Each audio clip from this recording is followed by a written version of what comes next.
Hi everybody, welcome to Two Out the First. It's been a minute. It is April the 20th, 2023.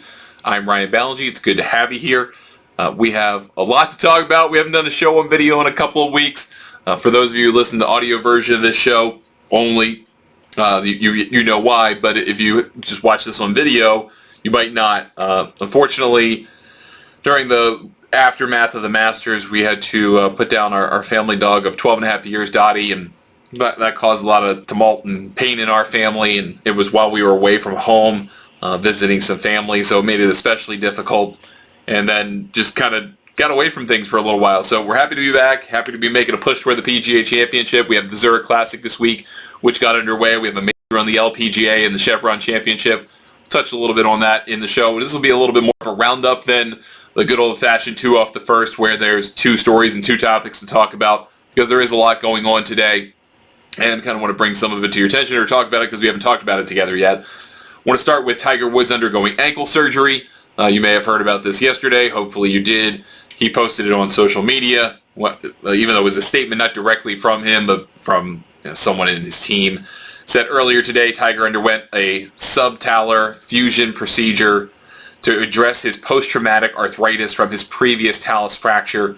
It was performed by Dr. Martin O'Malley at HSS Sports Medicine Institute in New York City. He has determined the surgery to be successful. Tiger is currently recovering and looks forward to beginning his rehabilitation. Now, you saw Tiger last time you saw Tiger before he withdrew at the Masters. He was obviously struggling. Talked about fasciitis as a recurring problem, but also after he had his 2021 car accident and started the recovery process, admitted that there was a very serious reality that he could experience arthritis, premature arthritis, as a result of the car wreck that happened. Some of that's related to kind of blood flow down in that area of the ankle. So ultimately that basically means a fusion means taking two bones separated by a joint, eliminating the joint by fusing them together to make one bone. That should improve, obviously, his life. The pain should be reduced. What that means for his remains to be seen, but obviously is not great when you take something that tends to move and make it movable. So that's going to be difficult for Woods and for playing golf, and even if that's a thing moving forward, who has any idea what that means? But from the perspective that I've seen with my father-in-law has had fusion surgery in his foot a couple of years ago. Now he's significantly older, right? But my father-in-law had a lengthy recovery, and he gets around much, much better, much less pain, but that ultimately means a little bit limited mobility, even if you're closer to 50 than 75. So this is going to mean something for Tiger and his capacity to play. There is no timetable given for his return. Obviously, ankle surgery, getting around on your feet, tends to mean you're going to have at least a 4 to 6 month recovery. So the expectation is you're not going to see Woods in the remaining major championships this year. That is unfortunate, of course. I'm sure people would love to have seen him at LA Country Club.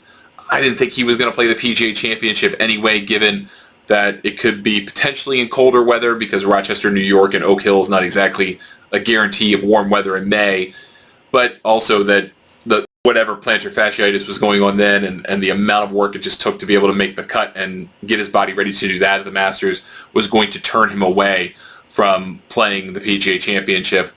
And then Royal Liverpool obviously has had success there in the Open, but I don't think that was necessarily a must-do for him. It was very important for him last year to do St. Andrews, the old course, and to have that go around again.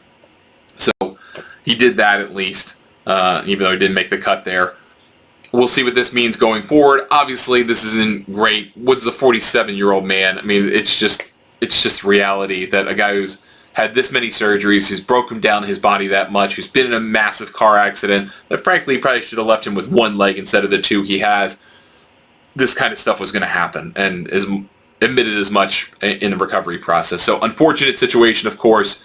Stinks for Tiger, but it was cool to be able to see him at the Masters. It was cool to see him just kind of be Tiger Woods for a little while, and hopefully the next time that he comes back he can look something like himself.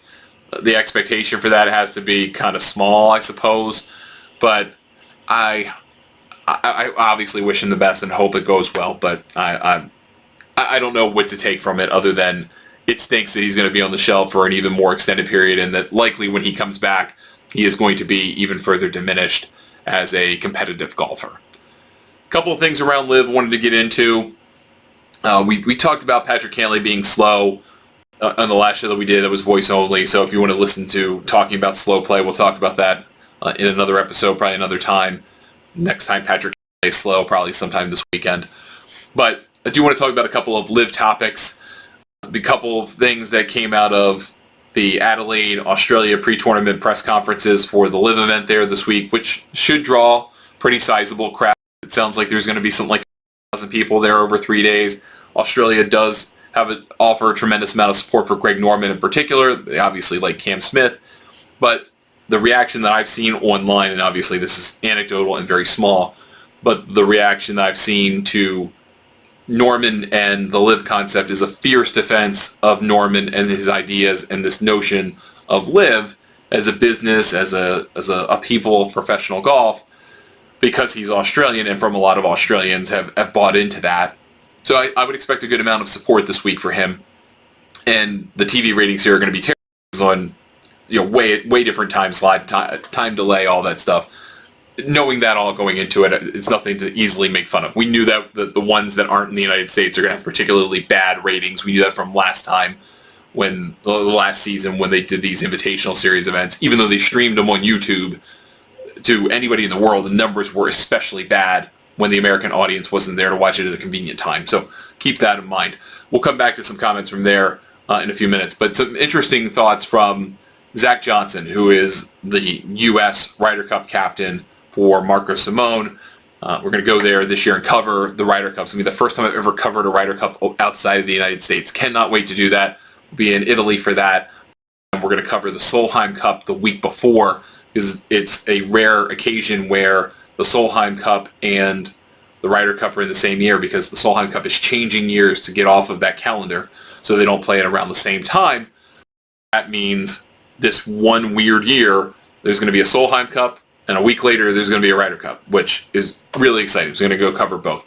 But on the U.S. side, Zach Johnson is the captain, taking on Luke Donald now these days instead of Henrik Stenson. And there was some discussion around the Masters because there has been no limitation placed necessarily on LIV players competing on the United States Ryder Cup team by the PGA of America. They've not explicitly said LIV guys can't play. They haven't come out with that.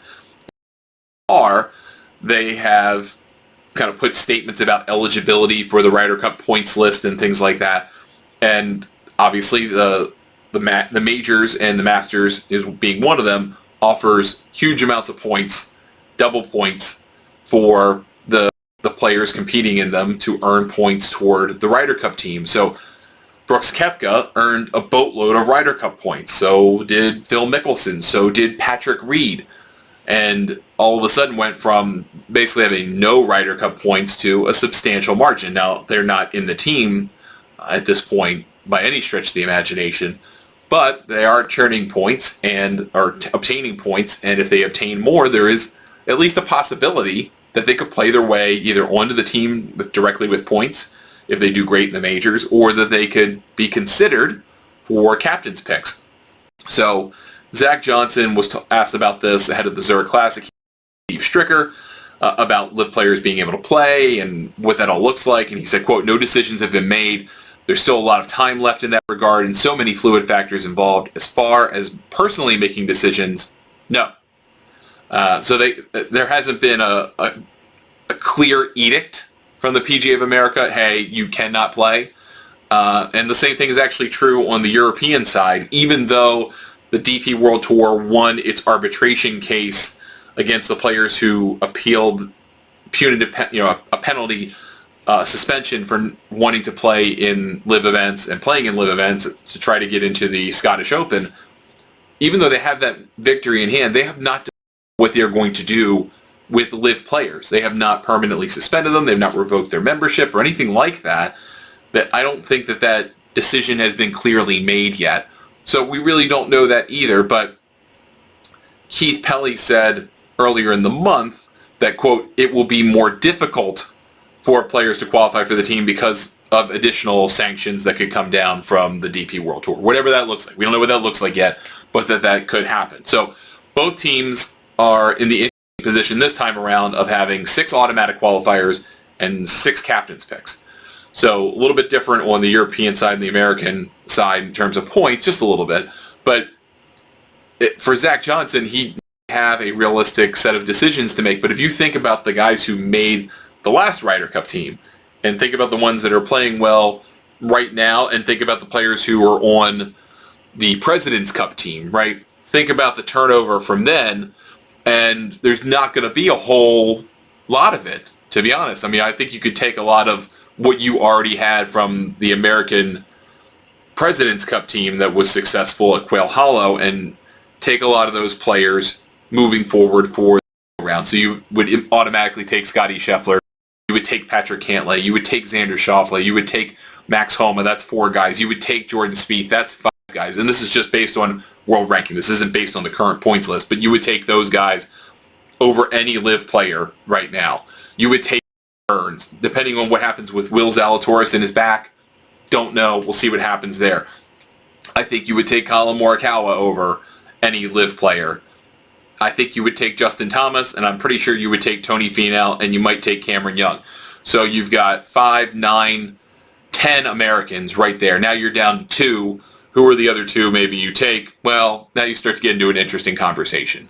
So maybe there are spots available there. On the European Tour side, it's going to be, I think, a lot more nuanced because of how Luke Donald came into this job, obviously taking over for Stenson, who defied the DP World Tour and Ryder Cup Europe in taking the position and then got paid off by more money because he took the job because the sitting Ryder Cup captain chose LIV.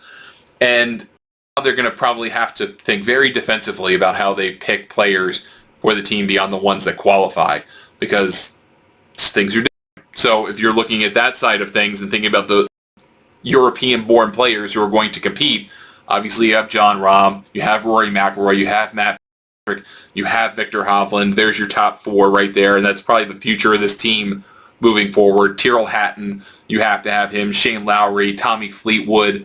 Now you're already at 7. Do you take some young guys, bring in a little bit more young blood into this competition? Does Justin Rose merit a pick because he won on the PGA Tour this season? Sepp Straka is one on the PGA Tour, but very erratic player. Does he get in now? Seamus Power, very consistent player. So do you think the players you're going to backfill in with, they're either PGA regulars or DP starting to make a name for themselves, do you pick them over your Westwoods, your Poulters, those types of guys? And Garcias, I think the answer is yes, because those guys are in the back end, very back end of their career, and maybe they're not as meaningful. And frankly, I think the whole LIV thing took away from the sting of recognizing Whistling Straits that the changing of the guard was happening. And that was a really emotional post-Ryder Cup news conference for the Europeans.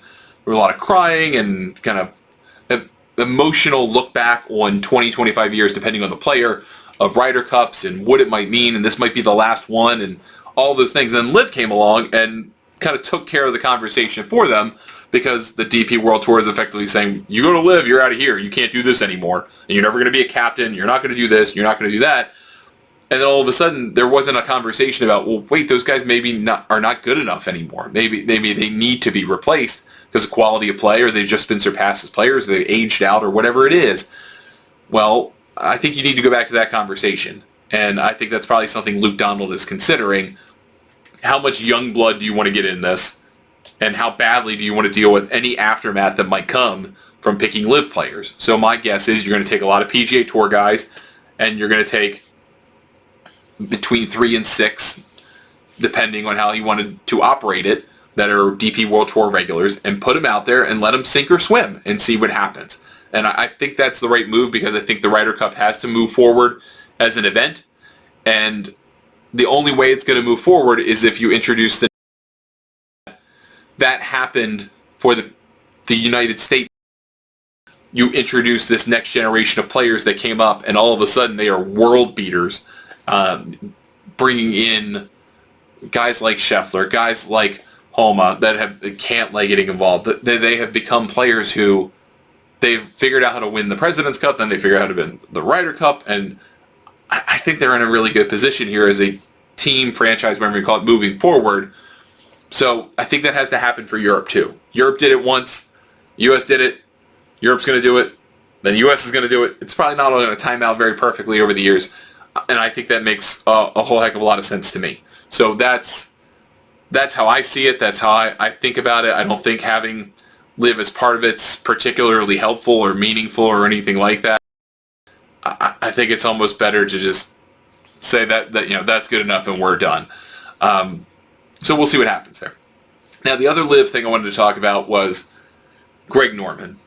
And I want to talk about Greg Norman because I feel like we have been guilty of something I'm upset about general media, and I think it's time to kind of put it to bed a little bit. We on this show, me talking to you listening, whatever, have done a lot of content about LIV and the machinations of it and the business side of it and what all of that kind of looks like and means and who's going where and when and why. I've tried to look at it very in an analytical fashion, like what is actually happening, what isn't rumor, what is fact, what do we know, let's make that out and then make some decisions, some analysis based on that. I feel like there's been a lot of breathless regurgitation, things Greg Norman has said over the last year and change about LIV or about players who are interested or the PGA Tour's business model. Just stuff that's frankly BS. It's not true. It gets proven out to be not true, and then he says the next thing and goes, oh, well, Greg Norman said this, not remembering, almost like goldfish, that the last 3 times he said anything was totally concocted and didn't come true and doesn't mean anything. And here we go again. He's in Adelaide, so he's in his element, right, where he's adored and adulated, and talking about this event this week and the future of LIV and saying, and I'm not going to run the exact quote because it doesn't really matter, but basically the paraphrase is, oh, well, we still have tons of interest. Oh, you wouldn't believe all the top players who want to come to LIV, and they just haven't yet because we don't have the spots. We don't have the spots for them. We don't have that for this year. So, we can't wait to continue to grow this thing. That's just not true. It's not. Because Norman said he expected to have top 20 and top 50 players, and I think he was looking for a half dozen of them at the end of the invitational run last year to become LIV League players this year. Well, look who he got. Nothing against Mito, nothing against Seb Munoz, guys like that, but Thomas Peters, but they're not big star players. They're maybe named players in parts of the world where they're from, but they're not worldwide recognizable golf superstars. And he said he had basically dreams of getting or goals of getting a half dozen of them, and that did not materialize. I don't expect it to suddenly materialize after they play the team championship thing in Saudi Arabia in November? No, I don't expect that to happen either. And the breathlessness of, oh, well, Norman said this. Oh, I can't believe he said that. Norman is a showman, right? He is there to make news because his league hasn't made enough of it. And the experience of the Masters, I think, helped to a degree, right? But I don't think anyone thought of Brooks Koepka as a has-been, maybe an injured guy, but he's a 4-time major winner. I don't think Phil had fallen from grace, obviously, in terms of professional opinion, but he had won a major just a couple of years ago. It's not like people thought he was a done golfer, done competitively. I mean, he was winning on the Champions Tour. He had won a major. Yes, he hadn't done anything really on the PGA Tour when he left. Who knows what tumult was going on in his life at that time. So for him to show up back up on a Masters leaderboard, all right, yeah, Patrick Reed, major champion. Maybe not a person a lot of people like, but I don't think anyone thought of him as a done and dusted golfer. He did very well in Dubai this year, almost won the Dubai Desert Classic against Rory McIlroy, so still proving himself to be a great golfer. I don't think anyone's thinking like the golfers on LIV are any worse off or dramatically worse off by playing on LIV all of a sudden because that's what they do. I think the knock on is the product itself, and I think the outcome from the Masters is frankly an indictment of the LIV product and its more random outcomes, a 54 start and all that stuff. And Norman just keeps kind of saying these things to keep his name in the news, floating this idea of LIV for women, The Saudis have tightened what they're willing to spend this year. They have forced a lot of cost cuts or cost savings or sort of loans out to teams and players that they didn't do previously. So I am not of the mind that all of a sudden that this is going to change and they're going to spend tons and tons more money to have a LIV Women's League. I just don't foresee that. Could it happen? Not saying it can't. Just the evidence tells you otherwise. And then you've got this week in Adelaide, this announcement from LIV folks that they're going to have 3 players on each team play with each other to start the tournament. That is a competitive nightmare. That is an ethics nightmare from like a sports betting perspective. Because if you need to call penalties, why would you? That's your teammate. That's a peril of team golf, right? That's why you have in collegiate golf, you don't have the same teammates playing each other because they could just agree to fudge the rules together. I realize people are watching this and stuff, but that's not a good idea. It just doesn't make sense, and it makes you take it less seriously going, well, clearly they don't care about collusion or cheating because they're just allowing it to happen. Not saying it's going to, but you are creating conditions where that can happen. And it's one of those things where you go, okay, Norman keeps running his mouth. The product doesn't take itself that seriously. They do these goofy social videos and things, and some people like them, sure. But if you want to be taken seriously, you have to act seriously. If you want to be taken as being fun and not so serious and not that important competitively, but just a good time, then be that. And they've got to figure out what they're going to be and what they want to be, and if that's good enough for the market to accept them. I have no idea what the answer to that is, but it feels like they're riding the line and they don't know exactly what they want to be. That'll do it for us today on 2 Up the First. Thanks so much for watching or listening to the show. If you catch us on a podcast platform, please give us a 5-star review. Helps us reach more people. We'll be back tomorrow with another show. Wrap up the week on Friday. We'll talk a little Zerk Classic, some other stuff. We'll get to a whole bunch of other things in the news. Ryan Balgi, thank you for your time today. We will talk to you next time on 2 Off the First.